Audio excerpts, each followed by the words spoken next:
Bismillahirrahmanirrahim. Assalamualaikum warahmatullahi wabarakatuh. Nah, sekalian, pada pembelajaran hari ini kita akan membahas tentang persilangan non-hibrid ya. Setelah sebelumnya sudah Ustadz gambarkan ya tentang persilangan. Oke, ini Ustadz sambil review mata pelajaran pertemuan sebelumnya bahwasanya ya pewarisan sifat itu adalah dikarenakan pada perkembangbiakan secara generatif, sifat-sifat dari kedua orang tua itu diturunkan kepada anaknya ya. Nah, selanjutnya bagaimanakah sifat-sifat tersebut dapat diturunkan? Nah, misalkan kemarin digambarkan ada beberapa jenis ya, ini satu variasi dari cabai ya. Jadi cabainya bentuknya macam-macam, ada yang besar, ada yang ramping, ada yang kecil, ada yang bulat. Lalu warnanya juga berbeda-beda. Nah, di situ disebut sebagai variasi pada organisme. Nah, variasi pada organisme ini ditentukan oleh gen yang diturunkan ke generasi berikutnya. Ya, sudah jelas ya. Gen itu adalah unit hereditas faktor pembawa sifat yang membawa informasi untuk diwariskan dari orang tua kepada keturunannya. Selanjutnya, kromosom adalah struktur benang dalam inti sel yang membawa sifat hereditas, sifat yang diturunkan dari induknya. Nah, tersusun atas DNA. Nah, misalkan ini adalah organisme diri kita. Nah, itu tersusun dari berbagai macam sel, ya. Jumlahnya bisa sampai miliaran sel. Nah, dalam sel itu ada kromosom, dalam kromosom ada DNA. Nah, sekarang yang pertama kali menemukan dari pewarisan sifat itu adalah Johann Mendel, adalah bapak pendiri genetika, ya, atau pewarisan sifat. Nah, dia melakukan percobaan pada tanaman ercis, lalu bisa menentukan yang namanya kekuasaan dari Mendel. Nah, apa yang dilakukan oleh Mendel? Mendel itu adalah melakukan penyilangan tanaman ercis.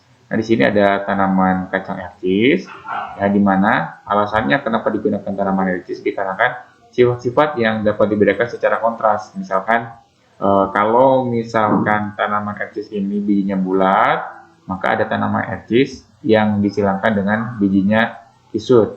Nah, selanjutnya tanaman ercis ini dapat melakukan penyerbukan sendiri atau autogami. Jadi dalam suatu pohon dia bisa melakukan persilangan dirinya sendiri. Nah, yang ketiga adalah mudah dilindungi dari gangguan dalam proses fertilisasi. Jadi dalam proses bertemunya antara benang sari dengan sel putih itu mudah dilindungi ya. Jadi lebih mudah. Selanjutnya cepat menghasilkan keturunan. Jadi tidak terlalu lama menunggu. Selanjutnya memiliki keturunan yang banyak. Nah, di sini bisa katakanlah kita bisa melihat bagaimana perbandingan mana yang kacang ercis yang berbiji bulat atau kacang ercis yang berbiji kisut. Nah, misalkan kita di sini akan melakukan persilangan ya. Misalkan sifat tinggi pada suatu tanaman itu adalah sifatnya dominan yang akan muncul terhadap pendek. Maka secara genotip sifat tinggi ini diberi simbol sebagai T besar. Nah, sedangkan sifat pendek itu diberi simbol T kecil. Nah, selanjutnya gen T besar akan berpasangan dengan gen T kecil. Nah, sifat yang muncul adalah sifat dominan, yaitu sifat yang tinggi. Maka heterozigot, hetero itu berarti sifat campuran, dinyatakan dengan huruf gen dominan terlebih dahulu, misalkan adalah T besar, T kecil. Jadi T besar dulu yang dituliskan, dilanjutkan dengan T kecil. Nah, sifat fenotip adalah sifat yang tampak dari luar. Nah, ini kan T besar, T kecil adalah sifat genotip. Lalu sifat yang munculnya adalah ya, nah, T besar dengan T kecil menjadi, kita lihat nanti di sini. Nah, eksperimen Mendel yang pertama, ya, dia menyilangkan. Nah, ada P itu parents, induk, adalah tanaman tinggi disilangkan dengan tanaman yang pendek.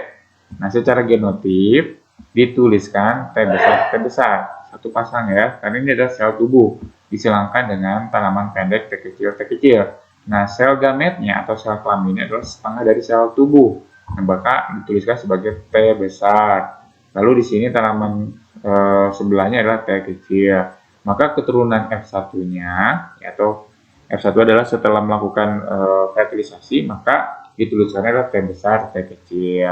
Dengan jumlah fenotipnya 100% tanaman tinggi. Kenapa tanaman tinggi? Karena yang di sini T besarnya itu adalah ya menjadi yang dominan ya.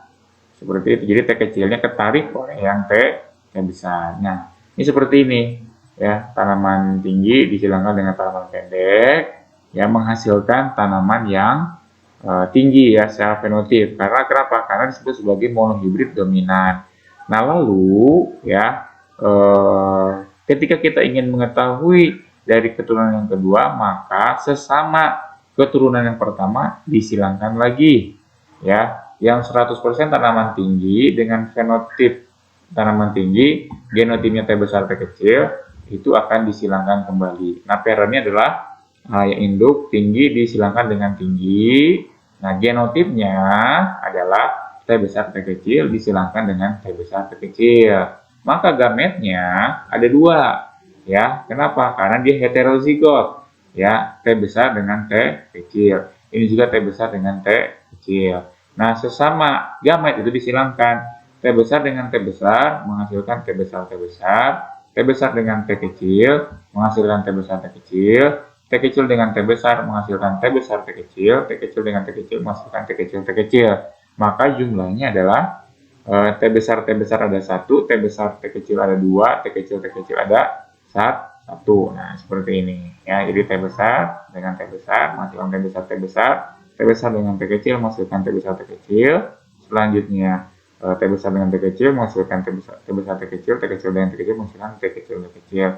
Nah, fenotip F2-nya adalah tinggi berjumlah 3 dan pendek menghasilkan 1. Jadi perbandingannya 3:1. Jadi yang tinggi 75%, yang pendeknya adalah 25%.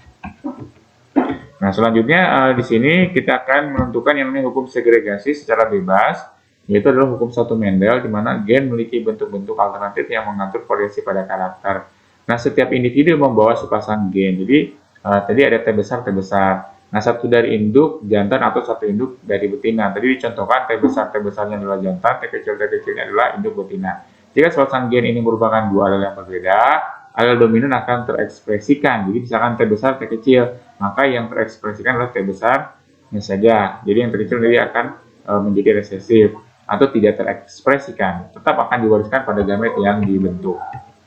Nah, persilangan monohibrid selanjutnya adalah persilangan dengan satu sifat beda.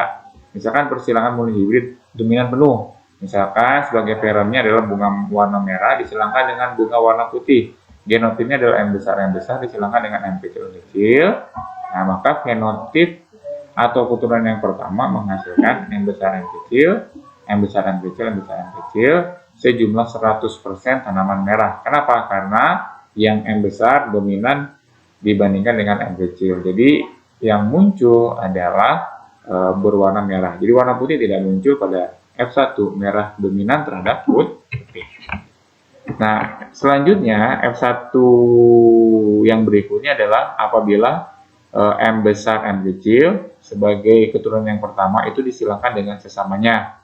Nah, di sini kan yang munculnya adalah warna merah. Akan tetapi dia genotipnya adalah heterozigot, M besar M kecil, M besar M kecil. Nah, yang sebelumnya adalah dia genotipnya adalah homozigot ya. Nah, bunga merah disilangkan dengan bunga merah. Nah, di sini kita buatkan tabelnya. Nah, M besar M kecil, ini M besar M kecil, yang jantan M besar M kecil. Ini gamet M besar, di sini gamet M kecil untuk betina. Nah, disilangkan kolom-kolomnya M besar dengan M besar menghasilkan warna merah. M besar M kecil disilangkan menghasilkan warna merah dengan heterozigot M besar M kecil. Selanjutnya M besar M kecil disilangkan juga M besar M kecil menghasilkan warna merah. M kecil disilangkan menjadi warna putih. Jadi ada 3 berwarna merah, 1 berwarna putih. Nah, kalau misalkan persilangan monohibrid dominan tidak penuh atau disebut dengan intermediate. Nah, intermediate itu adalah sifat yang berada di antara sifat dominan dan resesif akibat adanya dominasi tidak sempurna.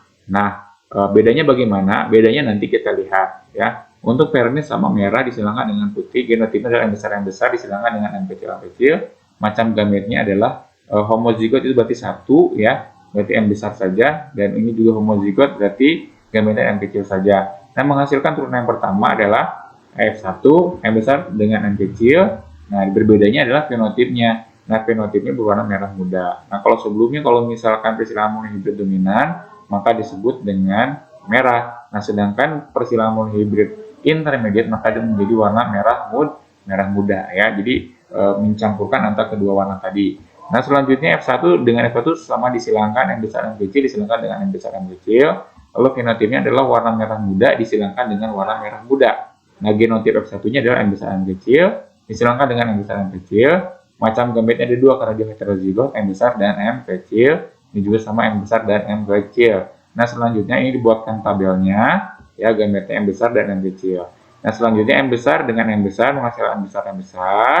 M besar dengan M kecil menghasilkan M besar M kecil. M kecil dengan M besar menghasilkan M besar M kecil. M kecil menghasilkan M kecil M kecil. Jadi, untuk genotip F2 perbandingannya adalah merah M besar ada 1, M besar M kecil ada 2, M kecil ada 1. Untuk fenotip F2-nya adalah merah banding merah muda banding putih adalah 1 banding 2 banding 1. Nah, oke. Barusan untuk pertemuan ini adalah kita membahas tentang monohibrid persilangan monohibrid dominan dengan persilangan monohibrid intermediate. Ya, begitu saja pertemuan yang kedua ini di bab pewartaan sifat. Mudah-mudahan kalian bisa mempelajarinya dengan baik. Jadi nanti silakan dibuka PowerPoint yang disediakan di aplikasi Wiki. Terima kasih. Assalamualaikum warahmatullahi wabarakatuh.